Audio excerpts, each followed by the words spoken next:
Adani power limited मतलब कि inverse का पैटर्न जिसका की बेस है 138 से लेकर के 145 के बीच में, और तब तक हम एंट्री नहीं कर सकते जब तक इसका पैटर्न 80% कंप्लीट ना हो जाए। पिछले लगभग सवा महीने से यही एक भाषण आप इस चैनल पर सुन रहे होंगे। 2 पॉइंट बहुत दिमाग में अच्छे तरीके से इसको बिठा लेना। शॉर्ट टर्म के अंदर चार्ट फॉर्मेशन, लॉन्ग टर्म में रिवेन्यू ग्रोथ। जब तक आपका चार्ट का फॉर्मेशन ना हो जाए तब तक आप एंट्री कहीं नहीं कर सकते, चाहे कोई भी कंपनी हो। जब तक कंपनी का रिवेन्यू ग्रोथ ना हो तब तक आप लॉन्ग टर्म पे उस कंपनी के अंदर बड़ी एंट्री नहीं कर सकते। ये 2 पॉइंट समझने और सीखने बहुत ज्यादा जरूरी है एज एन इन्वेस्टर को, क्योंकि रिसेंटली 2 पैटर्न स्टॉक ने कंपनी ने क्रिएट करे अडानी पावर ने। पहला कप एंड हैंडल पैटर्न, जो कि चार्ट फॉर्मेशन आपको बताता है रिसेंटली हुआ था, अगर आप लोगों को याद हो तो। दूसरा इन्वर्स कप पैटर्न, और दोनों ही पैटर्न पर अगर आप लोग चैनल पर रेगुलर रहे हो पिछले 3 महीनों से, 80% फॉर्मेशन कंप्लीट होने के बाद से उसके पहले तक आप बिल्कुल भी एंट्री नहीं कर सकते हो। ठीक है, आई गेस ये पॉइंट समझ में आ चुका होगा। अगर इसको सीखना है तो डिटेल्स डिस्क्रिप्शन बॉक्स में आपको बहुत कुछ सीखने को भी मिल जाएगा। अब क्या होता है, ये 2 पॉइंट्स अभी आपने देखे, आपने चार्ट फॉर्मेशन समझा, आपने अभी देखा लॉन्ग टर्म ग्रोथ कैसे आती है। ठीक है, आप देख रहे हो कंपनी में पिछले 2 महीने से ना लगभग 90% न्यूज जो है पॉजिटिव है। जैसे अडानी ग्रुप कह रहे हैं कि भैया हम इतना अमाउंट जो है $75 बिलियन इन्वेस्ट करेंगे एनर्जी ट्रांजिशन स्पेस के अंदर 5 साल के अंदर। 5 सालों में इतना इन्वेस्ट हम करेंगे इस सेक्टर में। ये अडानी ग्रीन, अडानी पावर दोनों के लिए बहुत बढ़िया न्यूज है। अडानी ग्रीन का वीडियो मैंने कल के दिन दिया है, फिर से जरूर चेकआउट कर लेना, बहुत कुछ सीखने को मिलेगा वहां पर भी। अडानी पावर में कोई इंपैक्ट क्यों नहीं मिल रहा है? क्या एक पॉजिटिव खबर पर एक छोटी सी नेगेटिव खबर का इतना इंपैक्ट है कि पॉजिटिव खबर इतना छुपा रही है?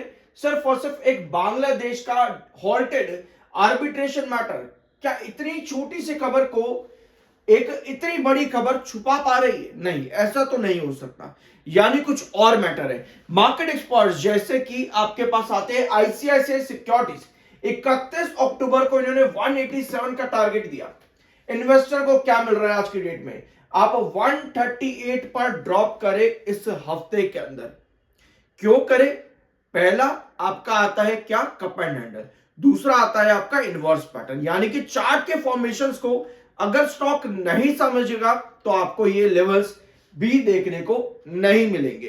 अब आते हैं आपके अगले पॉइंट पर। सेलिंग देखो यार, एक बार यहां पर 5 लाख के आसपास बायर है और 20 लाख सेलर है। 77% सेलर है, 77%। ऑल्दो ये डे ट्रेंड का डाटा होता है, इसको आप ये नहीं समझ सकते कि भैया 70% लोग एग्जिट करके चले गए हुए हैं। इसको आप इस तरीके से नहीं समझ सकते। दिन के आखिर में जो वॉल्यूम डिलीवरी आता है वो आपका एक्यूरेट रहता है डे ट्रेंड के बाद में, यानी डिलीवरेबल बेसिस पर। ठीक है, एमएफआई आपका 38 का है, 25.8 का आपका 25.8 का एमएफआई है एंड 38 का आरएसआई। टेक्निकल बुलिश है, तो स्टॉक क्या कर रहा है? 138 से 145 के बीच में कंसोलिडेट कर रहा है, जो कि जरूरी भी है क्योंकि इसका बेस है ये इनवर्स का पैटर्न के लिए। वेयर एज एमएफआई अभी भी आपका माइनस में, जो कि और बियरिश ट्रेंड को इंडिकेट करता है। अभी हमारा जो चार्ट है वो लगभग 60% कंप्लीट हो चुका है, 20% अभी और होना बाकी है, यानी 80% पर हम किसी भी चार्ट के फॉर्मेशन पर एंट्री करते हैं, उसके पहले नहीं करते हैं। अपार्ट फ्रॉम दिस, हमें कंपनी में अगर कुछ बड़ा चाहिए तो कंपनी की ग्रोथ चाहिए। कंपनी 11 दिसंबर यानी कल के दिन अपनी एक इंस्टीट्यूशनल इन्वेस्टर मीटिंग रखेगी, तो यह दिन कंपनी के लिए इंपॉर्टेंट है। हमें चाहिए कंपनी जो पहले ग्रोथ देती थी ना 80% का, 30% का, या 2 या 5 या 6% भी कंपनी इतना ग्रोथ भी अगर दे देना तो ये भी काफी सफिशिएंट है। लेकिन इस तरीके का ग्रोथ हमें नहीं चाहिए। जब भी आप लॉन्ग टर्म में काम कर रहे हो तो आपको ये ग्रोथ नहीं चाहिए होता। आपको ग्रोथ चाहिए भैया बड़ा, 35%, 80% बढ़ता हुआ ग्रोथ आपको चाहिए होता जब भी आप लॉन्ग टर्म पर काम कर रहे हो। अदरवाइज क्या होगा? जिस तरह से आपके छोटे छोटे चार्ट फॉर्मेशन होते हैं, जैसे ये वाला आपका कप एंड हैंडल क्रिएट हुआ था यहां पर, ये आपका कप एंड हैंडल क्रिएट हुआ था। इस तरह से छोटे छोटे चार्ट फॉर्मेशंस आपको मिलते हैं। अगर आपके पास ग्रोथ सही नहीं है, अगर ग्रोथ सही है तो आपको इस तरीके से रैलीज दिखती है। ऑल दो स्प्लिट के बाद ये चार्ट चेंज हुआ है, मुझे मालूम है, मैं आपके साथ कई बार डिस्कस कर चुका हूं, रिपीट नहीं करूंगा उस पॉइंट को। इस तरह से ग्रोथ आपको मिलता है, तेजी दिखती है जब कंपनी का ग्रोथ होता है रेवेन्यू के अंदर। बट चार्ट पैटर्न पर शॉर्ट फॉर्मेशन आपको मिलती है चार्ट्स के फॉर्मेशंस के अकॉर्डिंग, ठीक है।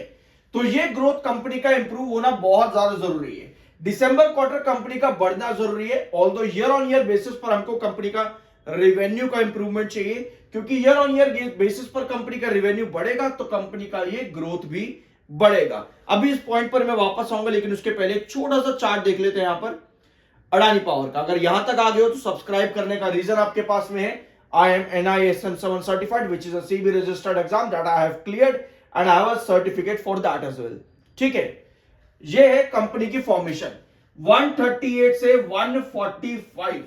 हम यहां पर तब तक एंट्री नहीं करेंगे जब तक ये कंसोलिडेशन आने वाले 15 सेशन और ना चल जाए, तब तक हम इसमें एंट्री कर ही नहीं सकते। ठीक है, तो आज की सेशन की जो कैंडल है वो आपको सेल ऑफ इंडिकेट कर रही है, क्योंकि ये अगर नहीं टिक पाया ना 138, 145 से 138 अगर नहीं टिक पाया आने वाले 15 सेशन और, क्योंकि 20% हमको और चाहिए भी आगे फॉर्मेशन चार्ट का, तो उस कंडीशन पर आप ड्रॉप कर जाते हो 124 पर। ठीक है, ये आपको चार्ट बता रहा है, मैं नहीं बता रहा, ये आपको चार्ट बता रहा है। अगर आप चार्ट सीखते हो, सही तरीके से आप चार्ट को समझते हो, तो आप ये पॉइंट समझ रहे होगे जो मैंने अभी आपको यहां पर बताया है। ऑल्दो ये पॉइंट्स जो अभी मैंने चार्ट पर दिखाया, पिछले 2 महीनों से ही सिमिलर चार्ट मैं आपको दिखा ही रहा हूं चैनल पर। ठीक है, हमें ग्रोथ परसेंटेज चाहिए 0.88% के ऊपर, और रिवेन्यू हमको चाहिए 13,671 के ऊपर का। ठीक है, दिसंबर क्वार्टर में कंपनी का रिवेन्यू कैसा आता है? दिसंबर क्वार्टर में कंपनी का रिवेन्यू इन कंपैरिजन विद सितंबर बढ़िया आता है। तो हम यहां पर कंपनी से उम्मीद कर सकते हैं कि कंपनी एटलीस्ट कितना रिवेन्यू ग्रोथ दे दे, 3800 करोड़ के ऊपर का रिवेन्यू ग्रोथ हम एंटीसिपेट यहां पर कर सकते हैं 38 नहीं, 13,800, 13,800 के ऊपर का रिवेन्यू ग्रोथ हम कंपनी का यहां पर एंटीसिपेट कर सकते हैं। अगर कंपनी इतना रिवेन्यू देती है, मतलब कि कंपनी का जो ग्रोथ परसेंटेज आएगा वो लगभग 1.5 से 2% का रहेगा। ठीक है, और 1.5 से 2% ग्रोथ आने का मतलब पता है क्या है? आपको पता है क्या इसका मतलब? इसका मतलब ये है कि कंपनी का ग्रोथ इंप्रूव होगा। ग्रोथ इंप्रूव होने के साथ में जो अभी मैंने आपको बताया कि 124 यहां पर ये आपका इनवर्स पैटर्न का बेस 138 से 145 का जो आपका बेस है, ये बहुत एप्रोप्रिएट हो जाता है दिसंबर क्वार्टर तक के लिए। तो अभी जो मैंने आपको बताया कि आने वाले 15 सेशन अडानी पावर के लिए बहुत ज्यादा जरूरी है, तो कहीं ना कहीं इसको अगर इस पॉइंट को अगर हम चेक करेंगे तो वो ग्रोथ परसेंटेज के अकॉर्डिंग बहुत एक्यूरेट है।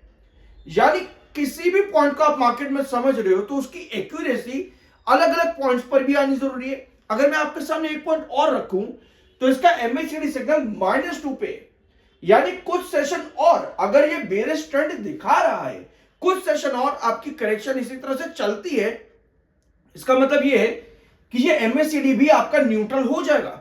यानी कि आने वाले 15 सेशन, लगभग 15 सेशन अडानी पावर के लिए बहुत ज्यादा इंपॉर्टेंट है। तो आपके पास एक क्लैरिटी आती है कि चलो मैंने सारी कैलकुलेशन करी और उसके बेस पर मैंने डिसीजन लिया। क्योंकि अगर आप इन 2 पॉइंट्स को नहीं समझते हो मार्केट के अंदर, तो आप बहुत बड़ी गलती कर रहे हो। आप सिर्फ मार्केट में तुक्के के ऊपर बैठे हुए हो, लग गया तो बहुत बढ़िया, नहीं लगा तो भैया मार्केट तो ऑपरेटर का गेम होता है, मार्केट में ऑपरेटर गेम चलता है भैया, मत आओ मार्केट के अंदर, कुछ भी नहीं रखा हुआ। समझे इस चीज को? तो ये है प्रॉपर एनालिसिस अडानी पावर का। आई होप कि कुछ सीखने को आपको मिला होगा इस वीडियो के अंदर। बाहर से की कोई रिकमेंडेशन नहीं है, वो आपका अपना ओपिनियन और मर्जी होनी चाहिए। मिलता अगले वीडियो में।